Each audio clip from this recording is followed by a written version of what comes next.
Très bien, vous tous, je sais que je dis à chaque épisode qu'il va être explosif, mais les mensonges et les fausses représentations intentionnelles diffusées par Turning Point USA et leurs affiliés atteignent vraiment un point culminant car nous pouvons confirmer que Brian Harpo a menti de façon flagrante à Sean Ryan lors d'une interview donnée récemment par l'un des chefs de la sécurité. Et je vais vous expliquer comment nous le savons. Je commence à penser que nous devrions croire que rien de ce qu'ils nous ont dit n'est réel.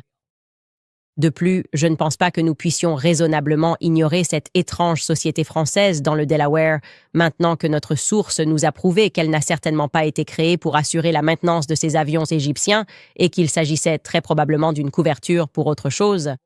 Nous devrions en parler. Parce que je sais que beaucoup d'entre vous se demandaient si l'assassinat de Charlie n'avait pas pour but de nous détourner de l'enquête sur Brigitte McCrone. Et à juste titre, c'est une question légitime, parce que, comme vous le savez, c'est Charlie Kirk qui m'a appelé pour me dire qu'il voulait que j'arrête de parler de Brigitte. Mais la question est toujours, qui sont-ils? Qui sont-ils? Bienvenue à nouveau sur Candace. Le deuil, c'est étrange. D'accord, je dois vous dire que dans les semaines qui ont suivi l'assassinat de Charlie, je ne me sentais pas moi-même. J'avais vraiment l'impression de vivre une expérience hors du corps. Je ne voulais pas accepter les choses. Évidemment, vous savez, c'est la raison pour laquelle je suis partie dans le Wyoming. Mais chaque semaine qui nous éloigne un peu plus du 10 septembre, j'y vois plus clair.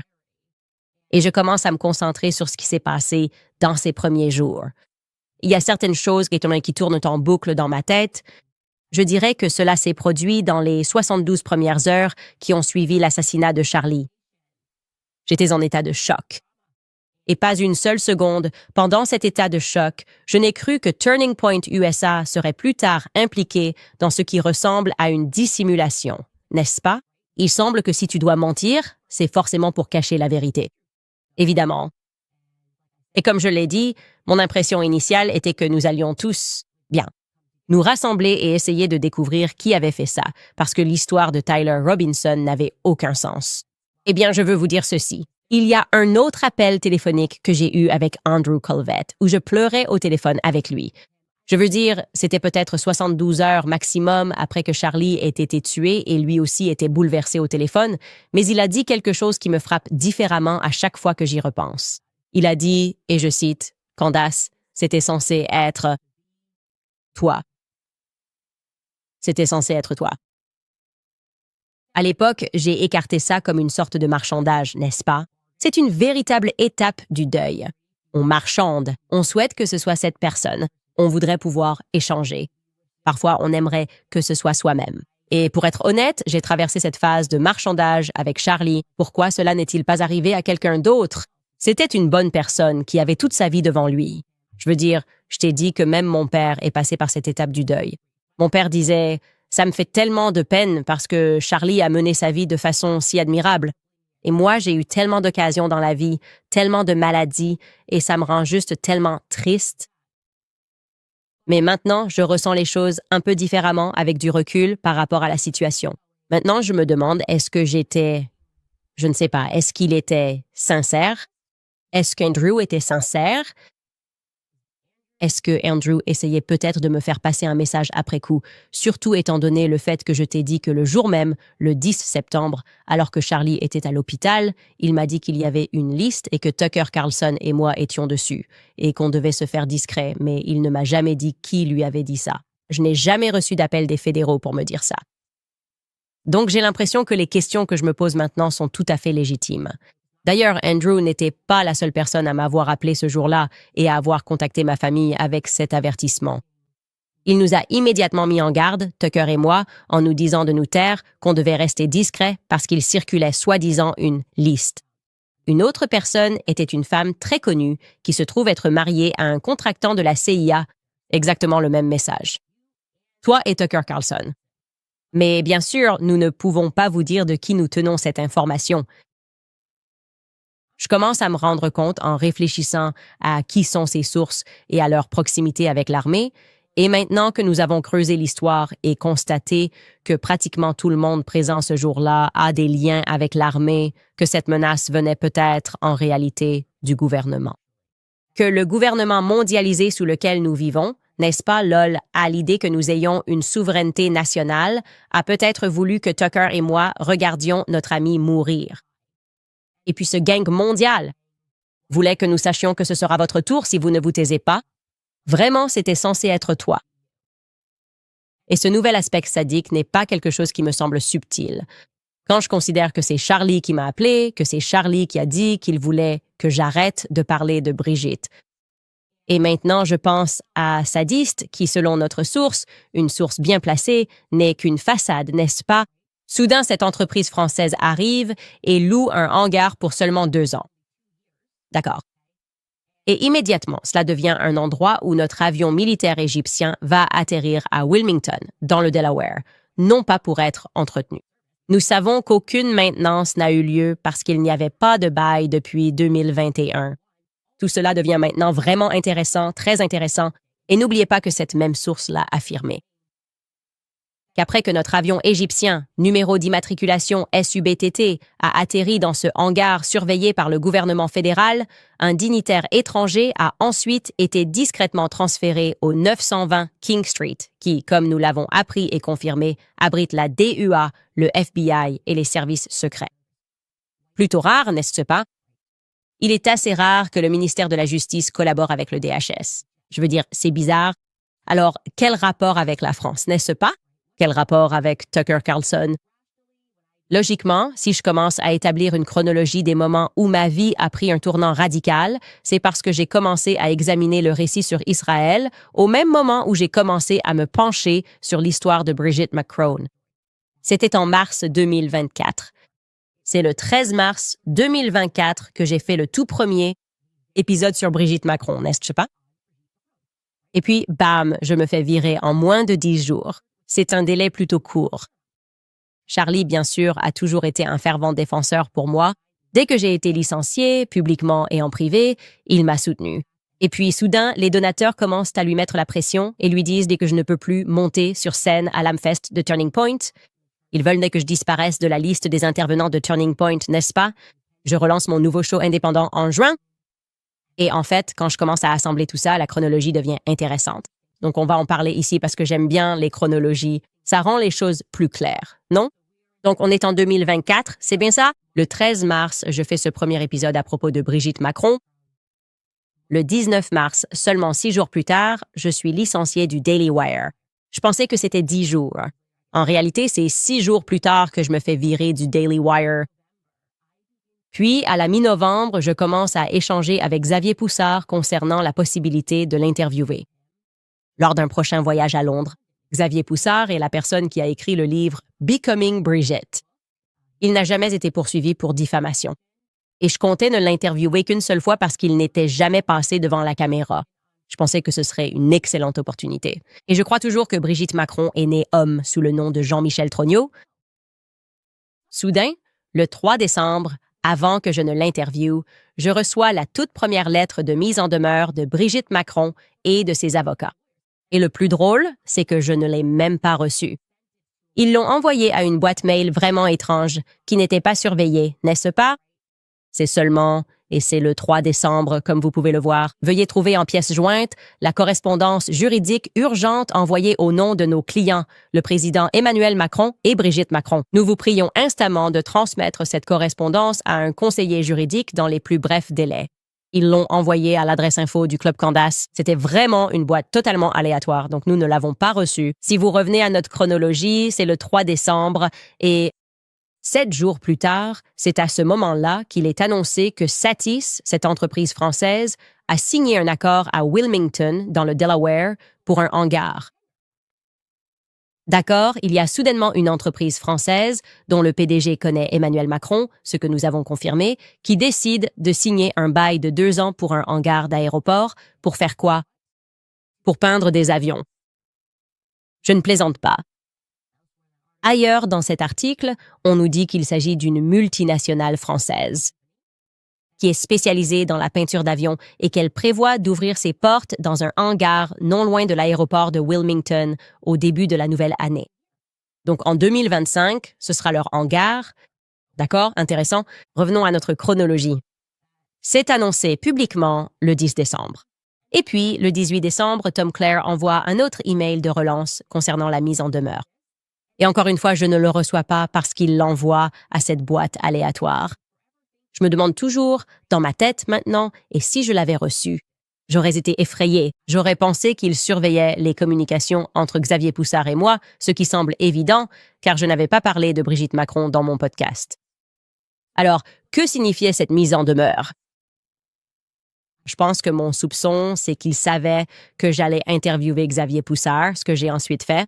Comme vous pouvez le voir sur la chronologie, le 21 décembre, j'ai interviewé Xavier Poussard à Londres. Nous ne l'avons pas diffusé, n'est-ce pas? Nous avançons dans le temps, nous recevons, après qu'il l'ait transféré à notre véritable avocat, et nous recevons la communication. Et en fait, ça m'énerve parce que je suis enceinte.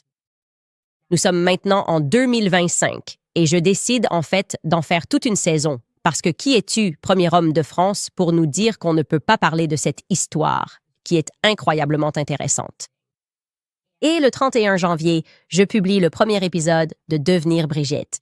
La première saison de Magid est diffusée et évidemment, cette émission devient virale parce que c'était une histoire choquante, une histoire incroyable.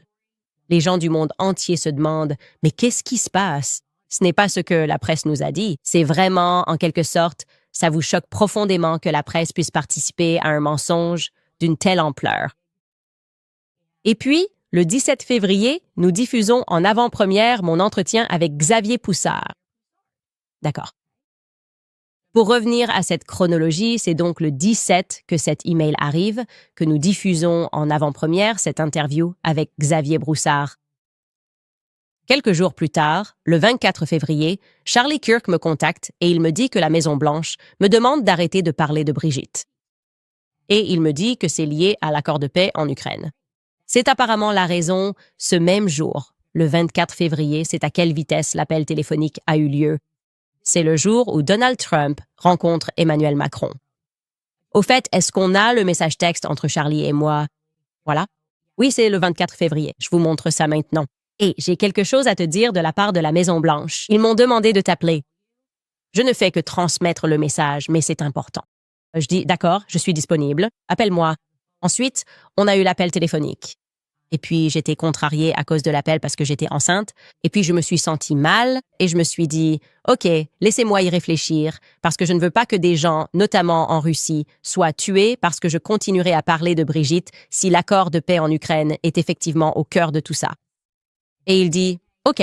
Et puis, j'ai essayé de dire que je reviendrai vers vous demain, ou peut-être ai-je dit ce soir. Appelle-moi si tu veux discuter. Et nous l'avons fait. Nous avons discuté. Le lendemain, tu peux voir qu'il commence par « La Maison-Blanche vient de demander ton numéro. Pour info, je pense que le président pourrait t'appeler. » Et ce n'est pas ce qui s'est passé le 25 février. En réalité, Sergio Gore m'a appelé et m'a demandé d'arrêter de parler de Brigitte. Et ça ressemblait plus à un ordre qu'à une demande, et je n'ai pas répondu de la même manière. Le 26 février, le président Donald Trump m'appelle et me demande d'arrêter de parler de Brigitte. Maintenant, Charlie est au milieu de tout ça. Des échanges ont lieu entre Charlie et moi à propos de Brigitte, d'accord? Le 1er juillet, d'ailleurs, la série était terminée et j'ai dit que j'étais d'accord pour me taire à ce sujet pendant un moment parce que ce n'était plus pertinent. Et je ne voulais pas, par exemple, que des hommes chrétiens soient massacrés en Ukraine parce que je ne ferme pas ma bouche. Maintenant, le 1er juillet, Macron envoie une autre menace juridique. Le 18 juillet, c'est là que les choses deviennent vraiment intéressantes. Charlie Kirk invite Tucker Carlson à la cesse. Cela introduit l'élément Tucker, n'est-ce pas? Tucker, il dit à Tucker d'y aller à fond, de dénoncer Israël, Jeffrey Epstein d'y aller à fond. Et devinez quoi, Tucker y est vraiment allé à fond. Je veux en fait vous faire écouter cet extrait de ce que Tucker a dit sur scène. Écoutez bien. L'injustice de tout cela vous rend fou. Et c'est particulièrement révoltant dans le cas de Jeffrey Epstein et de toute la constellation de personnes autour de Jeffrey Epstein qui semblent toutes s'en sortir avec des arnaques. Et comment savez-vous qu'ils s'en sortent avec des arnaques? Je vais vous dire comment. Parce qu'ils sont inutiles et qu'ils sont riches. Alors, comment en arrive-t-on à une situation où certaines des personnes les moins impressionnantes, les plus inutiles, qui n'ont aucune compétence réelle, deviennent milliardaires? Comment cela peut-il être légitime? Et d'ailleurs, si vous posez cette question, du moins à Washington, c'est comme si on vous disait « Oh, on dirait que tu es socialiste !» On dirait du socialisme. D'accord, je suis socialiste maintenant. Très bien. J'étais un agent qatari ou un bigot. Maintenant, je suis socialiste. Très bien. En mettant de côté mon socialisme assumé, pouvez-vous répondre à la question « Comment Bill Ackman a-t-il obtenu 9 milliards de dollars ?» Bill Ackman, un type plutôt impressionnant? Je connais Bill Ackman. Non. Bill Ackman est du genre très bien connecté et super agressif. C'est tout. Et je pense que, vous savez, les gens bien connectés et très agressifs méritent de gagner leur vie comme tout le monde. Mais si tu accumules 9 millions de dollars juste parce que tu es prêt à tout, je ne vois pas pourquoi on doit faire semblant que c'est bien. Comment Epstein a-t-il obtenu 4 Gulfstreams? Comment a-t-il eu une île, un immense ranch au Nouveau-Mexique, la plus grande maison de New York? C'est quoi ça? À un moment donné, l'économie de base compte vraiment. Et cela compte parce que ce n'est pas que c'est mal que les riches deviennent plus riches. Ce qui est mal, c'est que tout le monde s'appauvrit. Et c'est particulièrement grave que les jeunes ne puissent pas se permettre d'acheter une maison. Donc, Ce à quoi Tucker veut en venir, c'est que nous ne vivons pas dans une méritocratie, n'est-ce pas? Il y a des gens qui, à cause de leur lignée, reçoivent simplement des choses, n'est-ce pas? Barry Weiss en est un parfait exemple. Personne ne sait pourquoi elle est cadre chez CBS. Elle n'a aucun talent objectif. Je vous garantis que tout le monde autour d'elle est plus intelligent qu'elle. Et pourtant, CBS a choisi Barry Weiss. Il y a une raison à cela. Il y a une raison pour laquelle des personnes talentueuses peuvent être complètement exclues, écartées, à qui l'on dit qu'elles ne peuvent même pas faire partie du système. Pensez à Kanye West, n'est-ce pas? À cause de ce qu'il dit. Et puis, des gens qui n'ont aucun talent se retrouvent soudainement partout. Des panneaux publicitaires, on nous dit que c'est la personne la plus belle, la plus intelligente. Cette personne a ce qu'il faut pour avoir une marque de maquillage, peu importe ce que c'est. Et ils n'ont aucun talent objectif. Ce n'est pas le genre de message qu'ils voudraient faire passer à la génération Z, à la génération montante, qui se rend compte que quelque chose n'est pas juste, que peut-être toute cette idée selon laquelle nous vivons dans une méritocratie n'est qu'une grande illusion. Bref, revenons à notre chronologie, d'accord? Tucker Carlson dit cela et ensuite, le 18 juillet, la demande du chapitre UVU de Turning Point arrive, demande que nous n'avons pas pu vérifier de manière indépendante, mais c'est ce qu'a rapporté la presse locale. Ils disent l'avoir vu de leurs propres yeux, mais nous ne l'avons pas vu. C'est à ce moment-là que la demande est faite pour que Charlie prenne la parole à l'UVU. Très tard dans la journée, ça ne se passe jamais comme ça, d'accord? Comme je vous l'ai dit, il travaille toujours avec au moins un semestre de retard sur les demandes, mais celle-ci avance rapidement. C'est vraiment intéressant parce que BTT intervient alors depuis le Caire via Paris. Il atterrit à Omaha, dans le Nebraska. Et c'est en fait le séjour le plus long qu'ils font à Wilmington. Ils font ce long séjour et ce n'est pas dans le Nebraska. Ce long séjour dont je parle a lieu à Wilmington. Ils restent à Wilmington pendant 6 jours. Cela se passe du 20 au 26. C'est justement la période pendant laquelle Brigitte et Emmanuel Macron ont déclaré au Financial Times qu'ils m'intentaient un procès dans un tribunal du Delaware, n'est-ce pas? Je ne dis pas que Brigitte ou Emmanuel sont dans cet avion. Ce que je dis, c'est, est-ce que cela aurait pu être un dignitaire qui était dans cet avion, un dignitaire français qui était à bord? Toutes les options sont possibles à ce stade, parce que devinez qui possède le hangar? Une entreprise française, d'accord? C'est une entreprise française qui possède le hangar. Donc c'est intéressant. Revenons à cette chronologie, et il se passe autre chose de très étrange dans cette constellation. Juste après cela, d'ailleurs, je veux vous montrer ceci. C'est tellement étrange, on a vraiment été surpris quand on a reçu ça. Oui, ils partent le 26 de Wilmington en direction du Caire. Ils l'ont publié pendant la période où ils m'intentaient un procès. Le 27 juillet, je vous montre cette communication privée entre mon équipe juridique. Nous étions très confus quant à la raison pour laquelle cette plainte était déposée dans le Delaware. On ne faisait aucun lien. Évidemment, on ne savait rien à propos de Satis, rien du tout. C'est mon avocat, et il dit « Voilà le PDF ». C'est énorme. Nous allons probablement essayer de déposer une requête en irrecevabilité pour suspendre l'affaire, au motif qu'il est incommode de plaider dans le Delaware puisque tu es dans le Tennessee. Tes sociétés dans le Delaware ne diffament personne. Les témoins sont dans le Tennessee. Les McCrone ne sont pas citoyens du Delaware. Donc, il n'y a aucun lien avec le Delaware. Qu'est-ce qu'on fait, en fait, dans le Delaware? Nous devrions demander le rejet dans le Delaware et dire qu'ils doivent déposer plainte là où tu es, là où ils prétendent avoir été diffamés. C'est ici, dans le Tennessee. C'est tellement intéressant pour moi, avec le recul, que nous n'ayons pas compris pourquoi cela se passait dans le Delaware. Bref, passons au 1er août. La même semaine, Tucker Carlson sort un épisode avec moi. Et ce qui devient viral dans cet épisode, c'est que nous discutons de l'affaire Brigitte. Tucker est intéressé. Il a regardé la série. Il pense que Brigitte McCrone est née homme ou plutôt née de sexe masculin. Et ça devient viral, d'accord? Ça devient tout simplement viral. Ça amène plus de gens à en parler. Beaucoup de choses se passent à ce moment-là. Ensuite, ce qui se passe, c'est qu'au tout début du mois d'août, nous savons que c'est à ce moment-là que Turning Point commence à repérer cet endroit pour leur événement. L'école leur dit que ce n'est pas un bon endroit pour organiser cela parce qu'il n'y a pas de contrôle de la circulation ici. Les employés de Turning Point insistent pour dire que c'est le meilleur emplacement. Les employés du siège insistent sur le fait que c'est le meilleur emplacement. C'est l'emplacement préféré de Charlie. Donc, ça doit avoir lieu. Du 5 au 6 août, c'est la fameuse retraite des Hamptons qui a eu lieu. Charlie lui-même l'a décrite comme une intervention. Et Bill Ackman conteste cette version des faits. Seth Dillon conteste également cette version des faits. Bibi Netanyahu propose d'amener Turning Point à un niveau financier supérieur. Charlie refuse cette offre. D'accord. Nous avançons rapidement jusqu'au 17. BBT vole à nouveau. Il effectue sa route du Nebraska. Charlie prend la parole. Le 23 août, il passe de nouveau par Wilmington et il y reste une nuit, le 23 août, avant de repartir vers le Caire. Le 3 septembre, Brigitte Macron inaugure en quelque sorte la Paris Design Week et elle est photographiée avec la ministre de la Culture. Nous avons cela, puis cela s'arrête.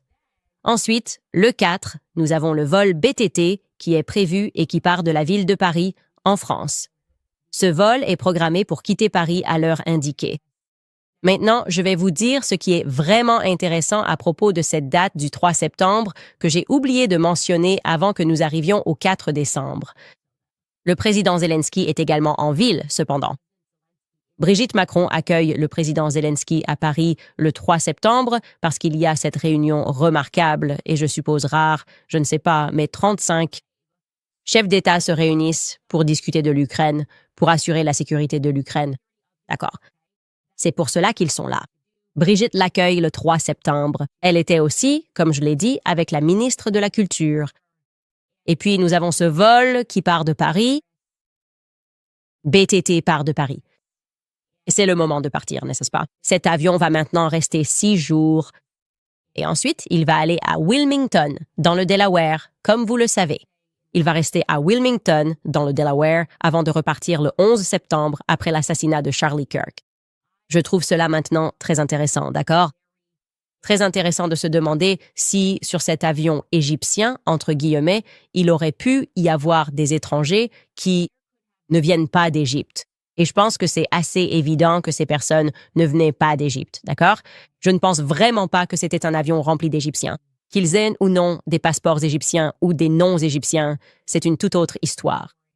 Mais les gens au niveau de l'État impriment des pièces d'identité, n'est-ce pas? Bien sûr, évidemment, Jeffrey Epstein avait une pièce d'identité saoudienne totalement différente, plusieurs passeports et différents noms. Je suis très curieux de voir comment cette chronologie s'assemble parce que nous étions en train de nous rapprocher de quelque chose alors que nous avions commencé le 8 septembre d'ailleurs, ce qui devient Brigitte saison 2. Et nous remarquions à quel point il était inhabituel qu'un chien aboie un peu trop fort. Vous savez, un voleur que personne ne poursuivait était en train de courir. Et c'était nous en train de discuter du programme MKUltra. Et Brigitte McCrone, étrangement, et Emmanuel mentionnant MKUltra dans la plainte à notre égard 18 fois, cela nous a paru étrange alors que nous essayions de déterminer si Brigitte McCrone avait pu être impliquée dans cette expérience de Stanford, ce prisonnier. 2093 qui était protégé. Nous ne savions pas pourquoi ce prisonnier était protégé. Nous avons envoyé quelqu'un là-bas. Il semblait y avoir plus. Et ce qui me terrifie vraiment, c'est que si mon intuition selon laquelle les messages de Xavier Poussard ont été lus et surveillés depuis plus longtemps que je ne l'imaginais est correcte, et que c'est la raison pour laquelle ils ont initialement envoyé cette mise en demeure en décembre, c'était pour m'empêcher de m'asseoir avec Xavier Poussard, alors ce que nous n'avions pas encore présenté au public, mais que nous enquêtions en coulisses, s'ils étaient au courant de cela. Ça me fait vraiment me demander si nous étions sur la bonne voie. Et c'était quelque chose de tellement sinistre, vous savez, impliquant peut-être une autre étape du programme MKUltra utilisé pour favoriser des tueurs en série, leur donner de nouvelles identités et leur permettre de circuler dans différents pays. C'était un peu les conversations que j'avais en arrière-plan avec Xavier. Et nous pensions avoir peut-être identifié Brigitte McCrone à l'université de Stanford. C'était une possibilité, je dirais. Nous étions peut-être à 50-50%. Et puis soudainement, Charlie Clark se fait assassiner et cela nous fait complètement perdre la piste parce qu'on essaie de comprendre ce qui est arrivé à Charlie. Et maintenant, étrangement, essayer de comprendre ce qui est arrivé à Charlie nous ramène à une question sur la France, n'est-ce pas? Pourquoi diable la France a-t-elle bougé? Je veux dire, qui voudrait louer un hangar à Wilmington, dans le Delaware, pendant 2 ans pour peindre des avions? Apparemment, on est censé croire qu'il s'agissait d'une escale de maintenance. Mais comme l'indication que nous avons reçue hier nous l'a prouvé, ce n'était pas le cas. C'était une couverture, car cela n'avait pas été opérationnel de 2021 jusqu'à la fin de 2024. Donc littéralement, cet avion faisait encore des arrêts à Wilmington, dans le Delaware, et il n'y avait aucun bail pour cela. Et il s'agissait de voies navigables sous contrôle fédéral où se trouve ce hangar. Et nous avons appris qu'il s'agit d'un bâtiment où il y a une coopération entre les fédéraux, la sécurité intérieure, ainsi que des entrepreneurs indépendants, c'est-à-dire des personnes qui ne font pas partie de l'appareil gouvernemental. Donc la question devient, qui était le dignitaire étranger qui a été escorté le jour de l'assassinat de Charlie Kirk au 920 King Street? Est-il plausible que, pour une raison quelconque, le fait que Charlie ait permis à Tyler Carlson de monter sur scène et de dire cela ait fait de Charlie un problème plus important que nous? Je dois vous dire, au plus profond de moi, il y a quelque chose d'incroyablement. Je regarde Brigitte McCrone et je vous le dis, à mes yeux, vous avez devant vous une véritable psychopathe. Il y a quelque chose de sombre, il y a quelque chose de profond là-dedans. Je le vois dans les yeux, dans la façon dont tout cela est joué, que la réponse en France a été de commencer à harceler les personnes qui sont sorties pour essayer de raconter l'histoire, de ruiner effectivement leur vie, de s'en prendre à leurs finances, de les priver de banque. Les circonstances étranges de certaines personnes qui ont essayé de s'approcher de cette histoire, et nous en avons aussi parlé dans notre série, qui ont fini mortes. Quelque chose ne va pas. Et ce qui me terrifie le plus d'ailleurs, c'est jusqu'où ils sont prêts à aller pour protéger Brigitte. Mais qui diable est Brigitte McCrone? D'accord? Parce que ce n'est pas Brigitte Trogneux. Je peux vous le dire gratuitement. Qui est cette personne? Parce que le pouvoir nous permet de voir à quel point tout cela est illusoire. Ils préfèrent protéger Brigitte, même si le monde entier ne croit plus que Brigitte McCrone soit née. Une femme, n'est-ce pas? Mais ils préfèrent risquer que tout s'effondre plutôt que d'admettre qu'ils sont peut-être allés trop loin. Faisons sortir Macron du pouvoir et mettons quelqu'un d'autre à sa place que nous pouvons contrôler. Ils vont beaucoup trop loin. La réalité, c'est que ces pays qui détiennent tant de pouvoir, ces dirigeants en place et ces systèmes en place, oui, c'est en partie à cause de l'argent qu'ils possèdent et des moyens qu'ils sont prêts à employer pour garder les choses secrètes. Mais ce qu'ils oublient, c'est que la perception, c'est 9/10 de la loi, n'est-ce pas? Ils ont pu faire tant de choses et commettre tant de mal parce que les gens dans le monde entier ne croyaient pas vraiment que ce mal existait, n'est-ce pas? L'illusion était très importante. Maintenant, ils brisent l'illusion et espèrent simplement que l'argent va régler ça. L'argent ne va pas régler ça, d'accord? Tuer encore plus de gens ne va en réalité que catalyser la prise de conscience que nous avons tous qu'il se passe quelque chose de très dangereux, de profond et de sombre. Et les thèmes présents dans cette histoire de Brigitte se retrouvent maintenant dans cette histoire de Charlie Kirk. Il y a tellement de personnes impliquées ici qui ont un passé d'abus sexuels sur enfants. Ce n'est tout simplement pas normal. Combien de fois cela revient-il dans l'histoire de Charlie Kirk? Que vous parliez de George Zinn, de la personne qui s'est levée en criant, ou des pasteurs, de la Calvary Chapel, qui pour une raison ou une autre se retrouvaient sans cesse mêlés à ces scandales dont nous avons parlé l'autre jour. Pour moi, cela ne ressemble pas à une coïncidence. Donc, sont-ils simplement tellement arrogants qu'ils pensent que l'argent va faire disparaître tout ça? Il faut faire ce qui est juste. Il faut donner aux gens l'impression qu'une véritable justice peut être rendue, d'accord? Et en ce moment, on a l'impression que cela ne semble même pas plausible et que les choses deviennent encore plus extrêmes. De plus en plus d'argent est dépensé pour essayer de nous faire croire à une fiction. Je ne sais pas, on dirait juste que tout est en train de s'effondrer. Et donc, je voulais vous exprimer ça. Nous devrions creuser davantage ce récit. Nous devrions en apprendre plus sur cette entreprise, Satis. Nous devrions voir, nous recevons plein de tuyaux à propos de cette société et nous allons suivre ces pistes parce qu'il m'est très difficile, une fois que j'ai mis ça dans une chronologie, d'ignorer tout simplement l'angle français. Évidemment, la France serait au courant. Ils devraient pouvoir simplement nous aider. Je suis sûre qu'ils devraient pouvoir contacter la France et dire « Hé, vous avez acheté ce hangar. Je veux dire, vous avez fait un bail, vous avez signé un bail pour ce hangar pour 2 ans, une période très courte. Pour peindre quelques avions, pourriez-vous nous dire qui a atterri à Wilmington, Delaware, et a été conduit jusqu'au 910 King? Je pense que ce serait un bon début. Quoi qu'il en soit, on revient tout de suite et je vous parlerai du gros mensonge de Brian Harple après quelques messages de nos sponsors.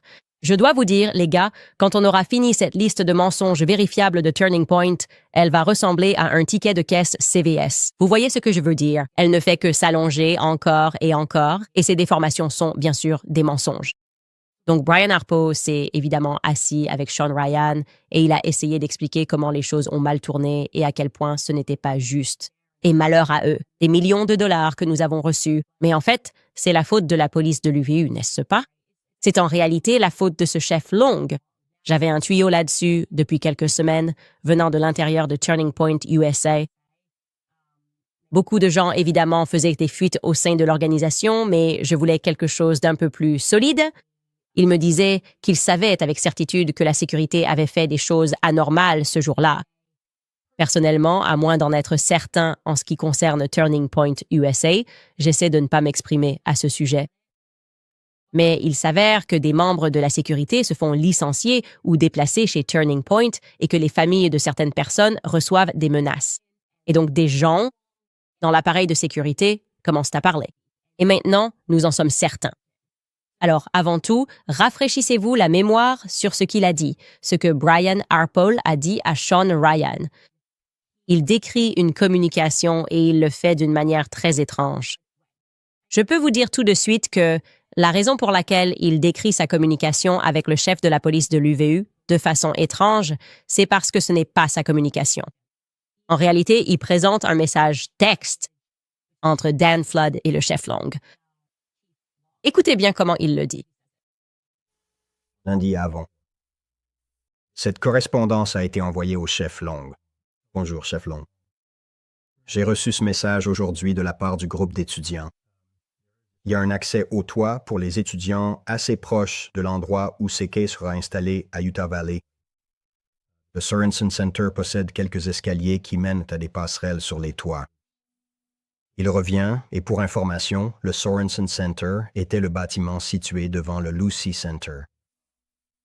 Et il revient et il dit, « Vous voulez accéder au toit? » Et il est revenu en disant, « On m'a dit que les étudiants avaient un accès supérieur au nôtre. » Si cela s'avère vrai, il serait souhaitable soit d'en contrôler l'accès, soit de permettre à l'un de mes hommes d'y être également, si possible.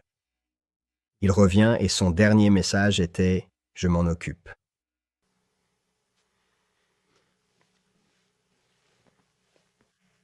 Que puis-je faire d'autre? Lorsqu'un niveau de commandement,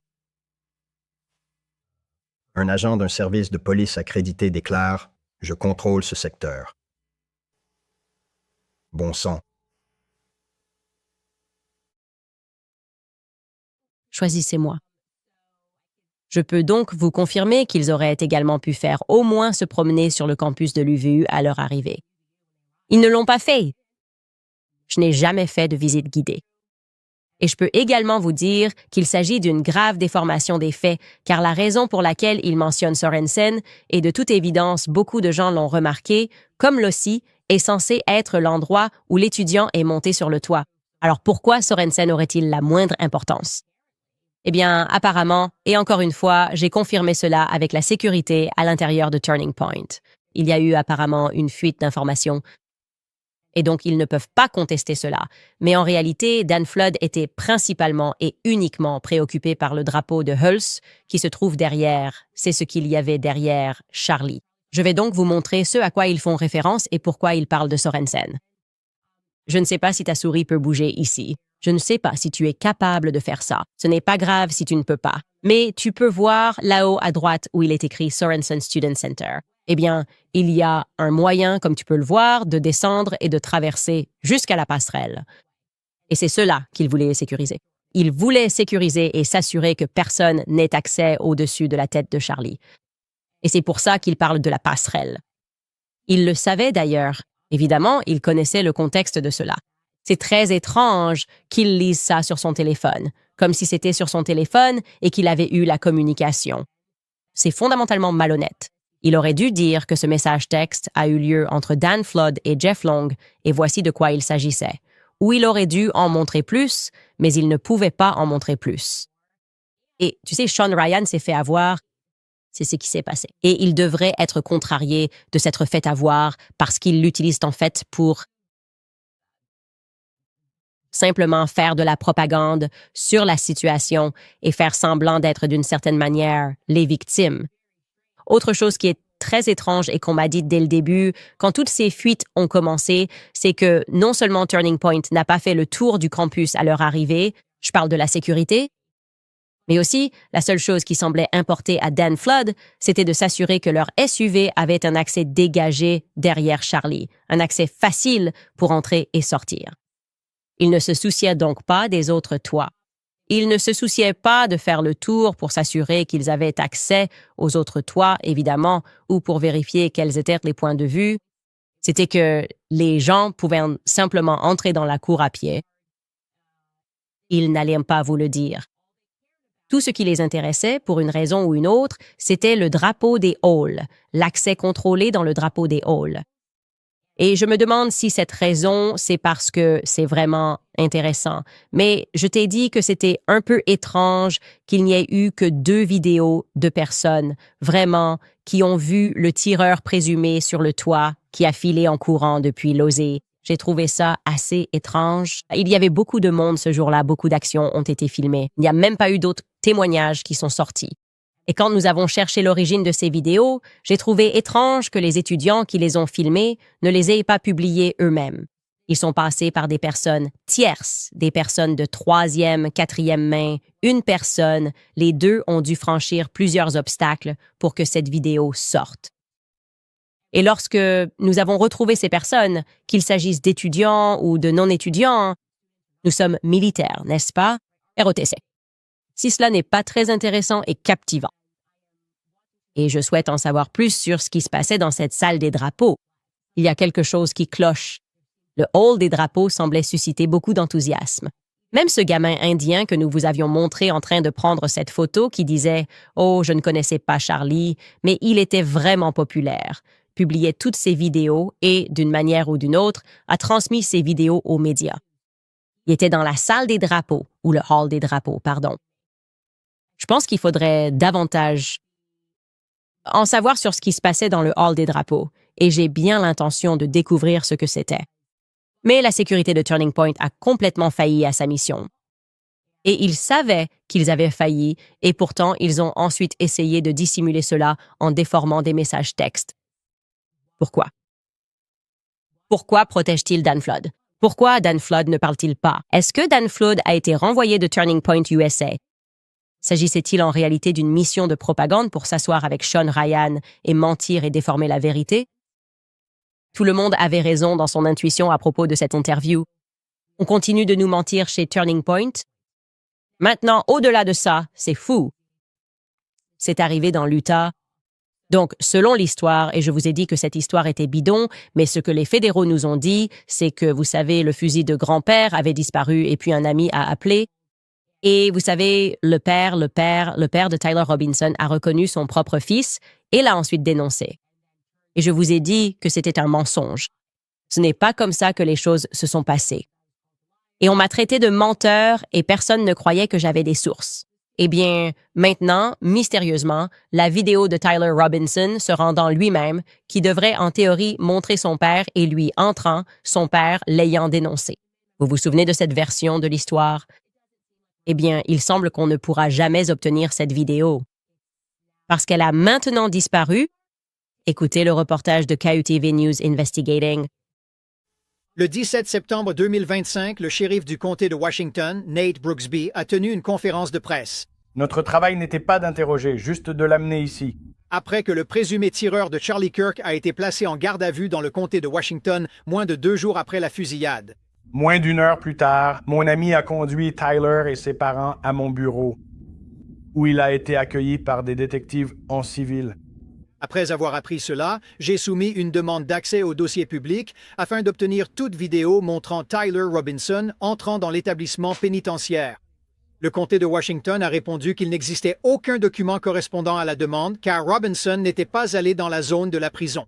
Une demande concernant toute vidéo de la salle de détention a été refusée. Quelques semaines plus tard, j'ai renouvelé la demande de façon plus générale pour obtenir une vidéo de surveillance montrant Tyler Robinson entrant dans le bureau du shérif.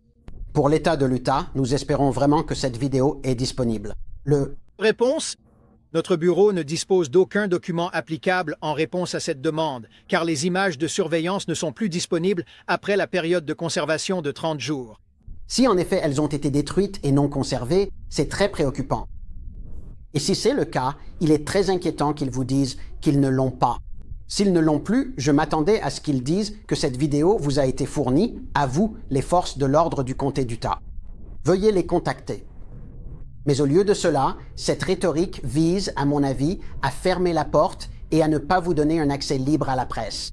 Bien qu'il ne soit pas clair si la vidéo existe et a simplement été remise à une autre agence, dans une réponse qui m'a été adressée, le comté de Washington m'a indiqué qu'il ne pense pas que la vidéo ait été partagée avec quiconque impliqué dans l'affaire. Obtenir des vidéos montrant qu'il s'est rendu lui-même et la manière dont il l'a fait serait crucial pour le travail de défense en atténuation. Je ne sais pas, les gars. Nous n'arrivons tout simplement pas à obtenir une seule preuve vérifiable que Tyler Robinson existe même. Existe-t-il vraiment? Je pense que c'est une question légitime. Est-ce simplement une application d'IA?